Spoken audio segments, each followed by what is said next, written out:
Era una noche oscura en Nueva York.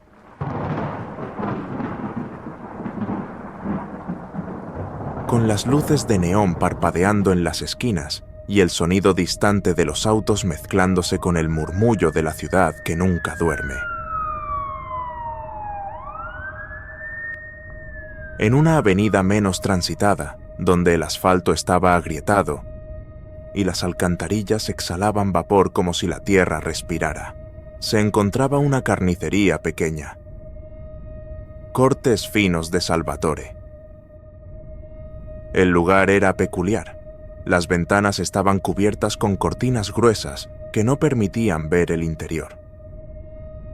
Solo un cartel desgastado que colgaba sobre la puerta anunciaba su existencia. Salvatore, el propietario, era un hombre alto, de complexión robusta, con un delantal que parecía nunca quitarse. Tenía el cabello entrecano y un rostro inexpresivo, marcado por arrugas profundas. Sus manos, siempre manchadas de sangre, eran enormes, como si hubieran sido diseñadas para sostener un cuchillo y nada más. Los vecinos lo conocían solo de vista. Decían que trabajaba hasta altas horas de la noche y que siempre había un olor peculiar saliendo de su tienda. Algo que no era exactamente carne, pero tampoco podías identificar. Sin embargo, a pesar de la atmósfera extraña que rodeaba el lugar, Salvatore siempre tenía clientes, personas que iban, compraban y desaparecían como si nunca hubieran estado allí. Una noche, Emma, una joven periodista en busca de una buena historia, pasó frente a la carnicería. Estaba investigando desapariciones recientes en el área, y aunque no había ninguna evidencia concreta que conectara a Salvatore con los casos, la tienda despertaba su curiosidad. Decidió entrar. Empujó la puerta, y un tintineo metálico anunció su llegada. El interior estaba iluminado por una luz mortecina. El aire estaba cargado de un olor fétido que hacía que cada respiro fuera un esfuerzo. Emma notó que el suelo estaba ligeramente pegajoso. El mostrador estaba limpio, demasiado limpio, como si alguien hubiera pasado horas desinfectándolo. Detrás del mostrador, Salvatore la observaba con esos ojos hundidos y oscuros. «Buenas noches», dijo él, con una voz grave que resonó en el espacio como un eco. Emma trató de sonreír. «Buenas noches. Solo quería echar un vistazo. He pasado por aquí varias veces y nunca había entrado». Salvatore asintió lentamente. «Mire lo que quiera, pero aquí solo vendo carne de calidad». Emma sintió un escalofrío. Había algo en la manera en que él dijo esas palabras. Caminó por la tienda fingiendo interesarse en los cortes expuestos. Había algo extraño en ellos, algo que no podía identificar. La textura, el color, no parecían del todo normales. Finalmente, decidió arriesgarse. «¿Cómo consigue carne tan única?», preguntó, intentando sonar casual. Salvatore sonrió por primera vez. Era una sonrisa inquietante, como si hubiera esperado esa pregunta. «Tengo mis propios proveedores, únicos, como usted dice. ¿Le interesa algo en particular?». Emma sintió que la conversación se estaba volviendo peligrosa. Negó con la cabeza y, fingiendo una sonrisa, dijo que volvería otro día. Pero mientras salía, no pudo evitar mirar hacia el fondo de la tienda, donde una puerta gris con un cartel que decía «Personal autorizado» llamó su atención. Esa noche, Emma no pudo dormir. Había algo profundamente inquietante en Salvatore y su tienda. Decidió volver, esta vez preparada para investigar. Se armó con una linterna pequeña, su grabadora y una excusa por si era descubierta. A la medianoche, cuando la ciudad estaba en su máximo silencio, Emma regresó a la carnicería. Las luces estaban apagadas, pero la puerta no estaba cerrada con llave. Entró, cuidando cada paso para no hacer ruido. El aire estaba más denso que antes, cargado con ese olor insoportable. Encendió la linterna y dirigió el haz de luz hacia la puerta gris. Su corazón latía con fuerza mientras giraba la perilla. El cuarto detrás de la puerta era mucho más grande de lo que esperaba. casi como si no perteneciera al edificio. Las paredes estaban cubiertas de plástico transparente y el suelo estaba lleno de manchas oscuras. Había ganchos colgando del techo, algunos vacíos, otros sosteniendo trozos de carne que claramente no eran de animales. Emma sintió que su estómago se revolvía, pero antes de que pudiera procesar lo que estaba viendo, escuchó un sonido detrás de ella. Giró rápidamente y encontró a Salvatore de pie en la entrada, bloqueando su salida. En sus manos sostenía un enorme cuchillo que brillaba bajo el débil reflejo de la linterna. «Curiosa, muy curiosa», dijo él, avanzando lentamente. Emma retrocedió, su mente buscando desesperadamente una salida, pero Salvatore era más rápido. En un movimiento fluido, cerró la puerta tras de sí y comenzó a hablar. «Sabía que volvería. La gente como usted no puede evitarlo, siempre queriendo descubrir lo que no debe». Emma trató de razonar con él, pero su voz temblorosa no logró convencerlo. Él siguió avanzando hasta que estuvo lo suficientemente cerca para sujetarla del brazo, con una fuerza sobrehumana. La llevó hacia una mesa en el centro de la habitación, donde cadenas y herramientas extrañas estaban dispuestas. Pero entonces ocurrió algo inesperado. Una sombra, más oscura que la propia oscuridad del cuarto, emergió de una esquina. Salvatore pareció congelarse por un momento, su expresión cambiando de la frialdad a un miedo palpable. «No ahora, no aquí», murmuró. La sombra tomó forma, y de ella emergió un rostro indescriptible, algo que no era humano ni animal. Un grito escalofriante llenó el aire mientras la figura avanzaba hacia Salvatore. Emma, paralizada, observó cómo el carnicero, quien hasta entonces había parecido invencible, cayó de rodillas suplicando. «Te di lo que querías, te di todo lo que pediste». La figura no respondió con palabras. Simplemente extendió una mano oscura y tocó la frente de Salvatore. En ese momento, el cuerpo del carnicero comenzó a descomponerse, como si siglos de putrefacción lo alcanzaran en segundos. Emma gritó, pero nadie pudo escucharla. Cuando todo terminó, solo quedaba la sombra y un montón de ropa vacía. La figura se giró hacia ella, y por un momento, Emma pensó que sería su fin. Pero en lugar de atacarla, la sombra habló con una voz que resonó directamente en su mente. Él era solo un medio. Ahora eres tú quien continuará. Antes de que pudiera entender lo que significaba, Emma perdió el conocimiento. Cuando despertó, estaba en su apartamento, su ropa manchada de sangre y sus manos sosteniendo un cuchillo que no era suyo. En la mesa frente a ella había carne empaquetada cuidadosamente, lista para ser vendida. El sonido de su teléfono la sobresaltó. Era un mensaje de un número desconocido. Bienvenida al negocio. Desde ese día, Emma supo que algo había cambiado. Y cada noche, cuando la ciudad dormía, sentía la sombra observándola, recordándole que no había escape. Emma despertó al día siguiente con una sensación extraña, como si algo en su interior hubiera cambiado de manera irreversible. La luz de la mañana se filtraba débilmente a través de las persianas de su apartamento, pero no pudo disfrutar de la calidez del sol. En su mente, la imagen de la carnicería, las sombras y la figura que había emergido del rincón la perseguían. La sensación de terror aún estaba fresca, como una cicatriz recién formada. Miró sus manos. Estaban cubiertas de sangre. No era suya. No podía ser suya. El cuchillo que había estado sosteniendo estaba sobre la mesa, junto con la carne empaquetada. Todo parecía surreal, como si hubiera estado en un sueño del que no lograba despertar. Pero los recuerdos seguían siendo nítidos, aterradores, y no podía apartarlos de su mente. El teléfono vibró en la mesa, interrumpiendo sus pensamientos. Un mensaje de un número desconocido apareció en la pantalla. «Bienvenida al negocio. El estómago de Emma dio un vuelco. ¿Qué significaba eso? La figura en la carnicería había hablado de que ella continuaría. ¿Continuaría qué? ¿El trabajo de Salvatore? ¿Sería ella la nueva encargada de esa horrenda carnicería? La idea la aterraba, pero algo en su interior la impulsaba a investigar más, a entender lo que había sucedido. Ya no podía ignorarlo. Había tocado algo demasiado oscuro, y ahora debía enfrentarlo.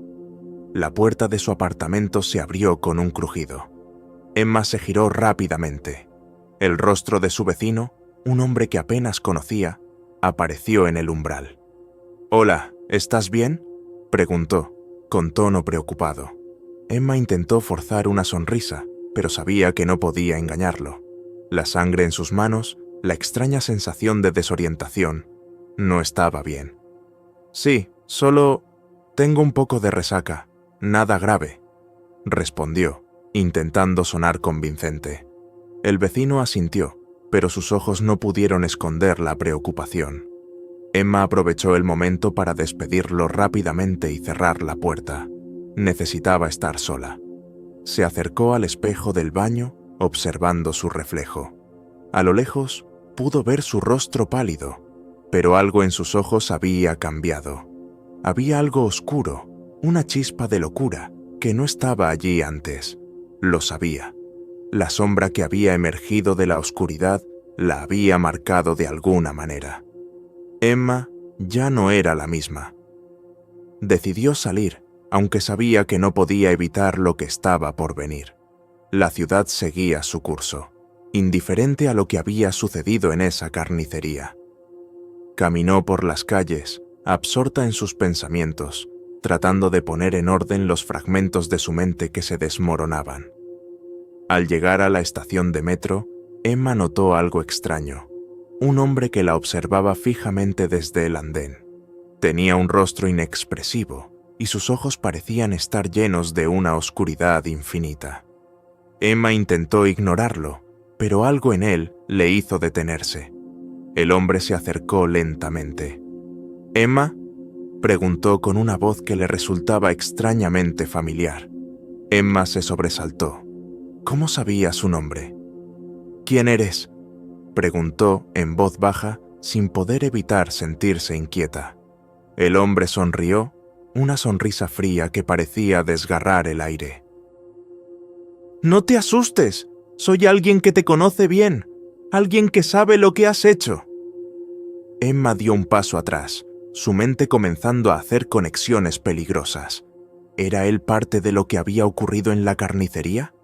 ¿Era uno de los proveedores de Salvatore? «¿Qué quieres de mí?», dijo, su voz temblando. El hombre se acercó aún más, su mirada fija en ella. «Nada, en realidad. Solo quería ver cómo te adaptas a la nueva realidad. Esa carnicería no es solo un negocio de carne. Es un negocio de almas, Emma, y ahora eres parte de él». Emma sintió que el mundo a su alrededor comenzaba a desmoronarse.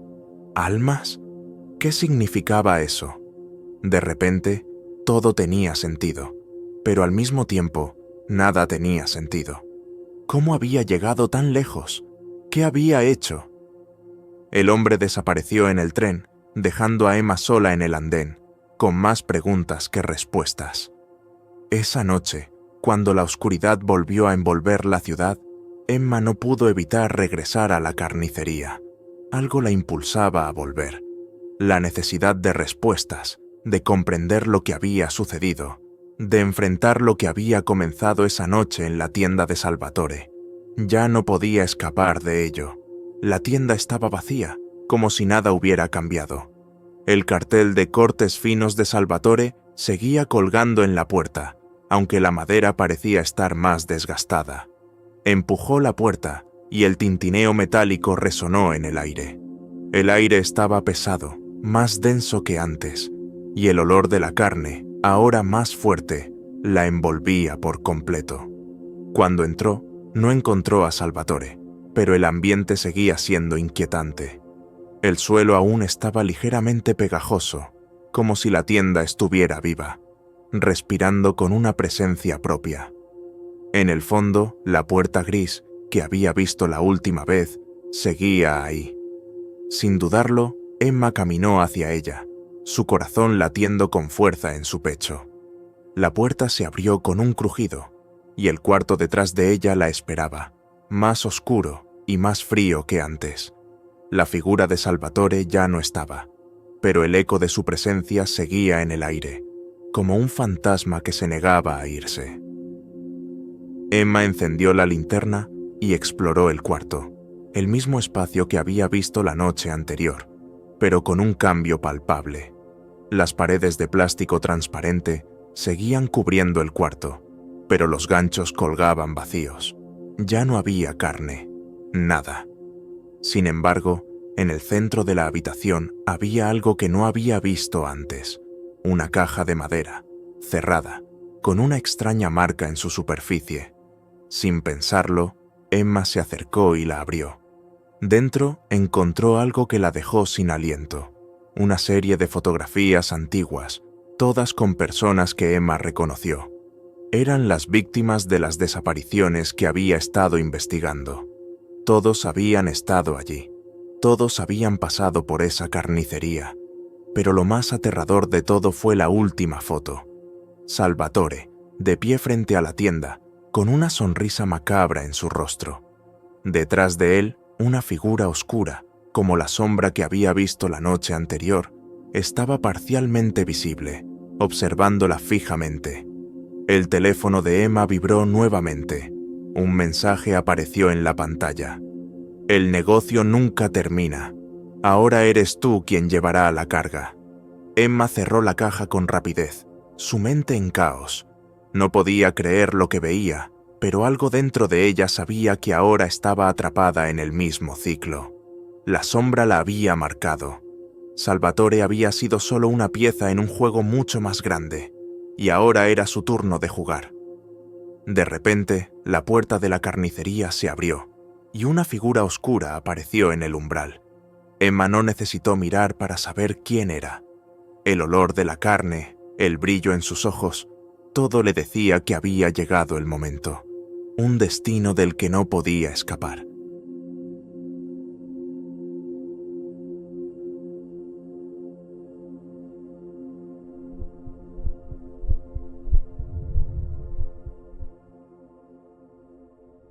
Era una noche de lluvia intensa.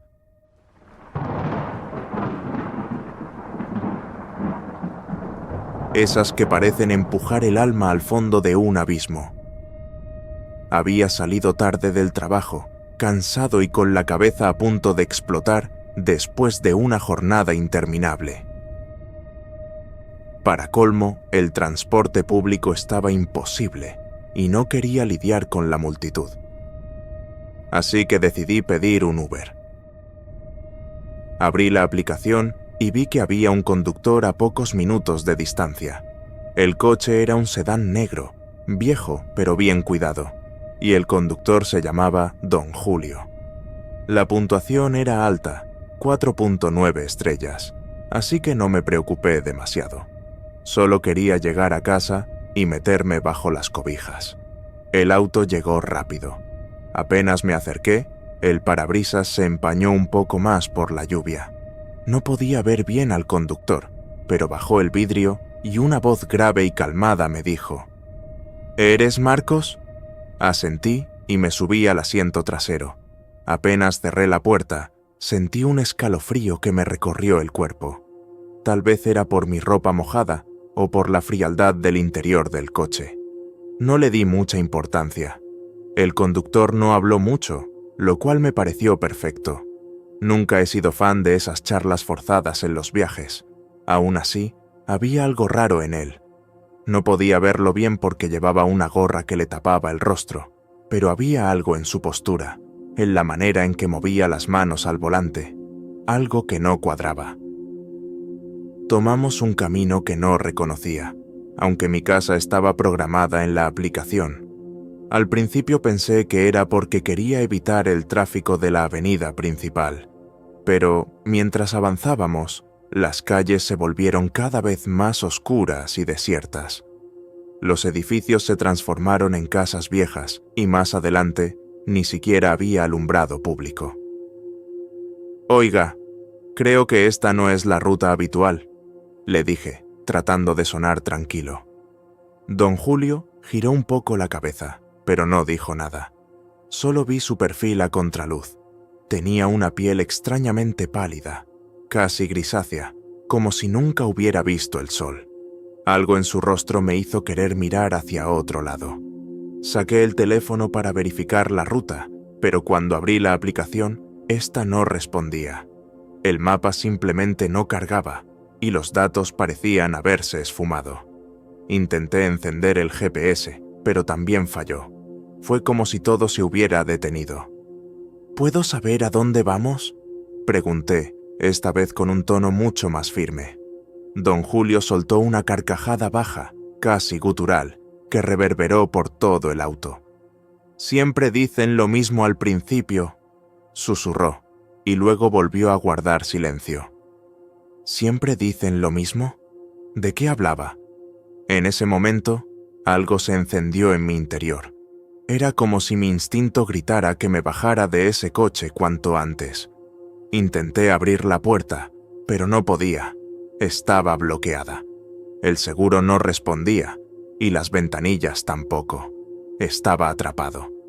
El ambiente dentro del auto se hizo más pesado. Podía sentir una energía extraña, casi sofocante. La lluvia golpeaba con fuerza el techo y los vidrios, pero dentro había un silencio abrumador, como si el sonido no pudiera entrar del todo. Traté de calmarme, de buscar una explicación racional. Tal vez era solo un malentendido, una confusión.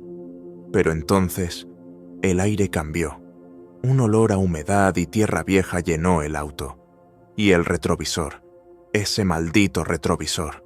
Juro que lo vi moverse, girarse por sí mismo, como si algo lo estuviera manipulando. Cuando alcé la vista, vi un reflejo que no debería estar ahí. En lugar de mi rostro, vi algo que no puedo describir del todo. Era como una versión distorsionada de mí mismo, con una sonrisa que no me pertenecía y los ojos completamente negros. «¿Qué carajo?», murmuré, apartando la mirada. Mi corazón latía tan rápido que pensé que iba a explotar. Don Julio empezó a tararear una música extraña, una melodía antigua que me resultaba familiar, pero no podía ubicar. Era como si la hubiera escuchado en sueños o en alguna pesadilla. El camino se volvió un laberinto. Todo era oscuridad y sombras. No había señales, no había faroles. Solo nosotros, el auto, y una sensación creciente de que me dirigía hacia algo que no iba a poder manejar. «Tienes que aceptar el trayecto, Marcos», dijo don Julio, casi susurrando. Esa voz. Era como si hubiera 1000 voces dentro de él. «Déjeme salir. Esto no es normal. Déjeme ir». Pero él solo siguió conduciendo, cada vez más rápido. Los árboles al costado del camino parecían torcerse hacia nosotros, como si estuvieran vivos. Intenté gritar, pero mi voz se ahogó en mi garganta. El auto empezó a llenarse de niebla, una niebla densa que venía de ninguna parte. Entonces lo vi. Allí, en la distancia, una especie de estructura, una vieja casona en ruinas, rodeada de maleza. Él se detuvo justo frente a ella. Las luces del auto iluminaban la entrada y pude ver que había algo escrito en la puerta con letras grandes y torcidas. «Aquí todos llegan al final».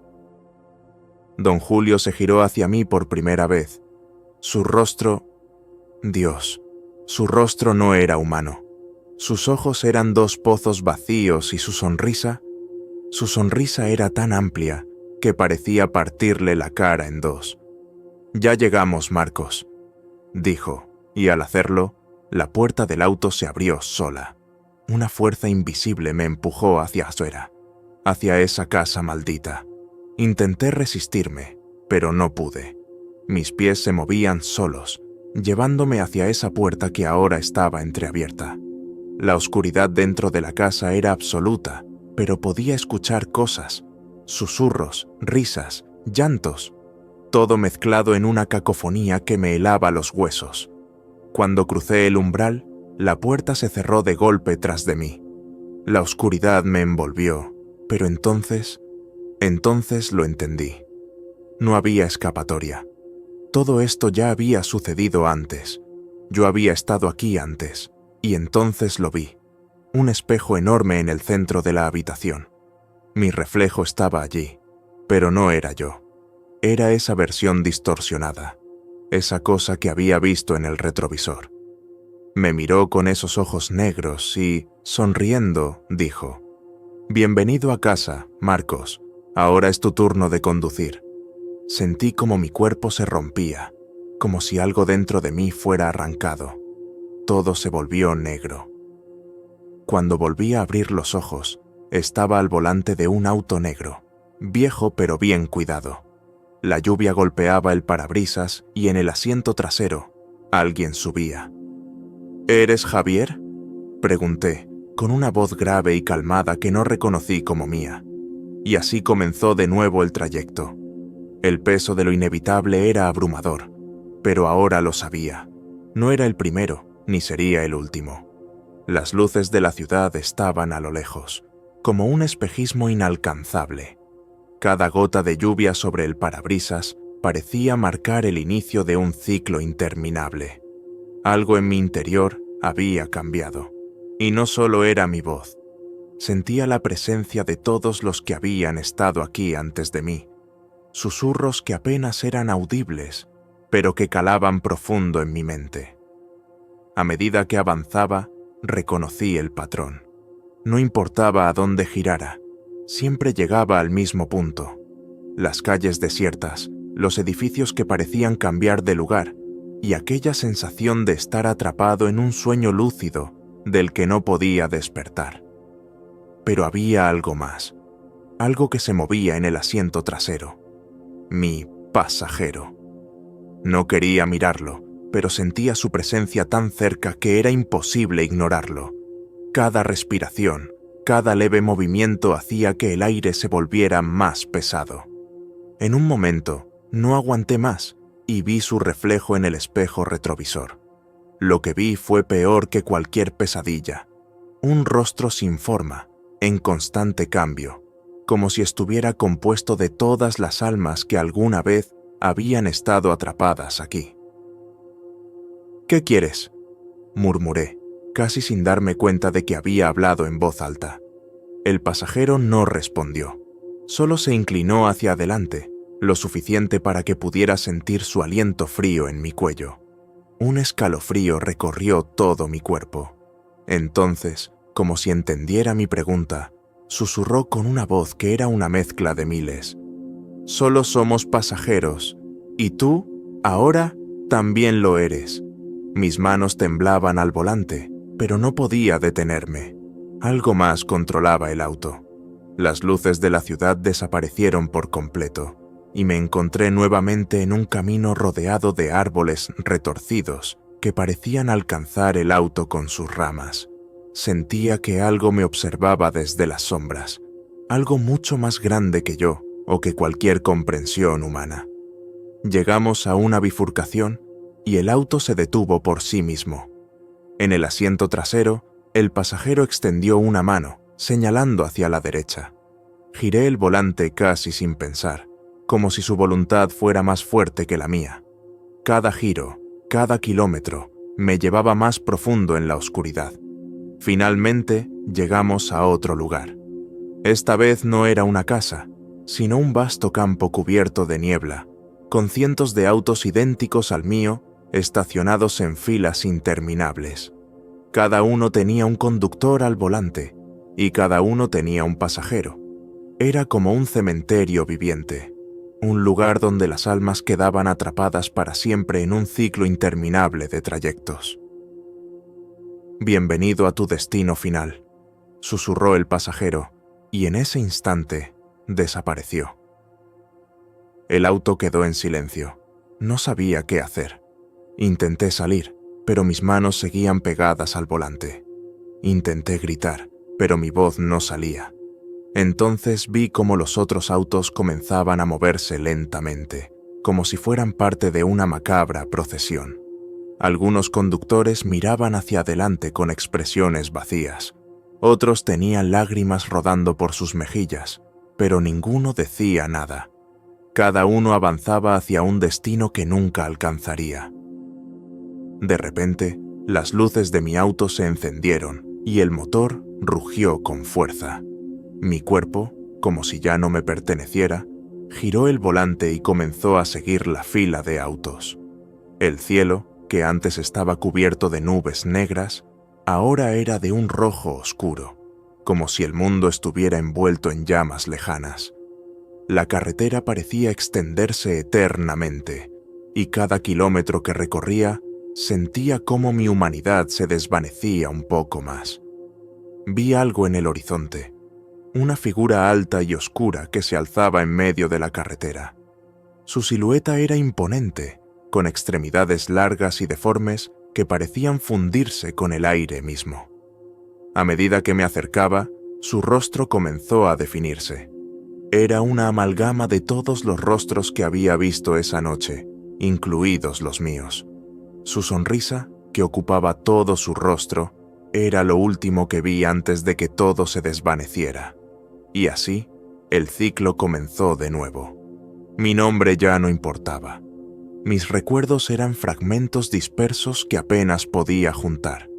Pero cada vez que alguien sube a mi auto, los veo, jóvenes y confiados, como yo lo fui alguna vez.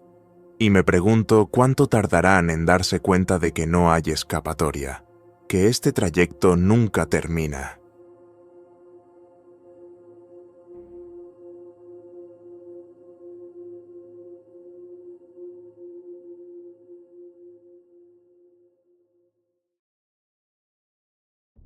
En San Jacinto, un pueblo pequeño perdido entre montañas y niebla, la oscuridad no llegaba solo con el atardecer. Las noches ahí guardaban un frío extraño. Uno que parecía arrastrar algo más que el viento. Era un silencio pesado, incómodo, como si los árboles y las montañas mismas contuvieran la respiración. En ese lugar, los ancianos siempre repetían una advertencia: no vayas al monasterio de San Benito, no invoques al fraile. El monasterio, ubicado al borde del bosque más denso, había sido abandonado hacía mucho tiempo. Sus piedras grises estaban devoradas por el musgo, y la maleza escondía las viejas entradas. Nadie sabía con certeza qué había pasado allí. Algunos decían que una plaga acabó con los monjes, mientras que otros aseguraban que uno de ellos había traicionado su fe, desatando una maldición. Cuando José llegó al pueblo, no tardó en escuchar las historias. Era un hombre práctico, escéptico, que veía las leyendas como simples cuentos. Trabajaba como albañil en las casas viejas del pueblo y se burlaba de quienes temían al fraile.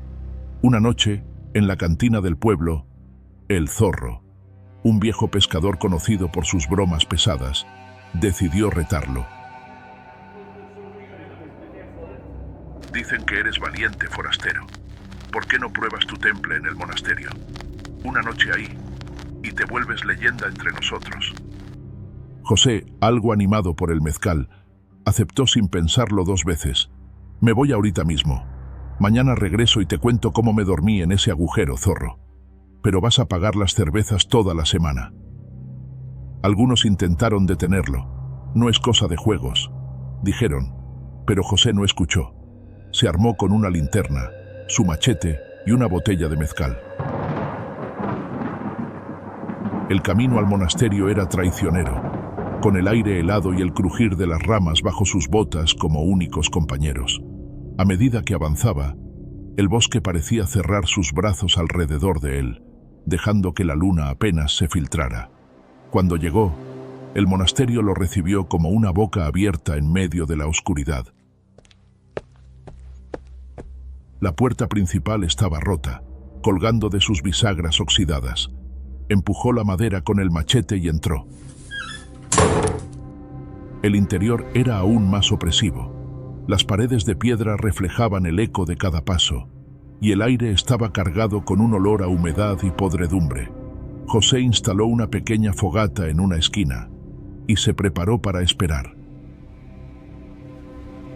Pasaron las primeras horas en silencio. Solo el sonido del viento y los crujidos ocasionales de la estructura lo acompañaban. José incluso comenzó a relajarse, convencido de que no había más que ratas en ese lugar. Entonces, un murmullo suave rompió la quietud. Al principio pensó que era el viento, pero el sonido tenía cadencia, como una oración. Levantó la linterna y caminó hacia el altar, de donde parecía provenir. A medida que avanzaba, el murmullo se intensificaba. Detrás del altar, vio algo, una figura encapuchada, inmóvil, vestida con una túnica negra que cubría todo su cuerpo. «¿Quién está ahí? ¡Muéstrate!», gritó, aunque su voz temblaba.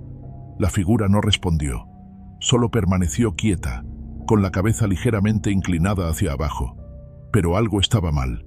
El espacio donde debería haber un rostro era un vacío, un agujero oscuro que parecía absorber la luz de la linterna. José retrocedió, pero tropezó con un banco roto y cayó al suelo. Al alzar la vista, la figura se había movido. Ahora estaba más cerca, deslizándose sin hacer ruido, como si flotara.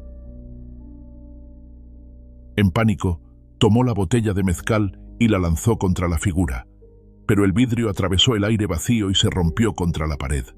José salió corriendo, dejando atrás su linterna y el machete. Cuando llegó al pueblo, estaba empapado en sudor y con los ojos llenos de terror. Apenas pudo articular lo que había visto, y los pocos que lo escucharon esa noche entendieron que había pasado algo más allá de una broma. Durante los días siguientes, José no volvió a ser el mismo. Dejó de trabajar, apenas comía, y en las noches decía escuchar rezos y golpes en las paredes de su casa. Una semana después, desapareció. Los ancianos del pueblo se reunieron para discutir lo sucedido. Fue entonces cuando doña Clara, la más vieja de todos, contó lo que sabía sobre el monasterio. Hace siglos, un monje llamado Fray Ezequiel había llegado al lugar buscando refugio. Había sido expulsado de su antigua abadía por practicar ritos prohibidos, mezclando la fe con antiguos conocimientos oscuros. Los monjes de San Benito lo aceptaron, pero siempre lo miraron con recelo. A escondidas, Fray Ezequiel realizaba rituales en las criptas del monasterio. Decía estar buscando un modo de vencer a la muerte, de lograr la inmortalidad. Una noche, los demás monjes lo sorprendieron en medio de un ritual. El altar estaba rodeado de símbolos extraños, y Fray Ezequiel sostenía un cáliz lleno de sangre. Intentaron detenerlo, pero era demasiado tarde. Algo había sido invocado, una fuerza que escapó de su control, y arrasó con todos los que estaban en el lugar.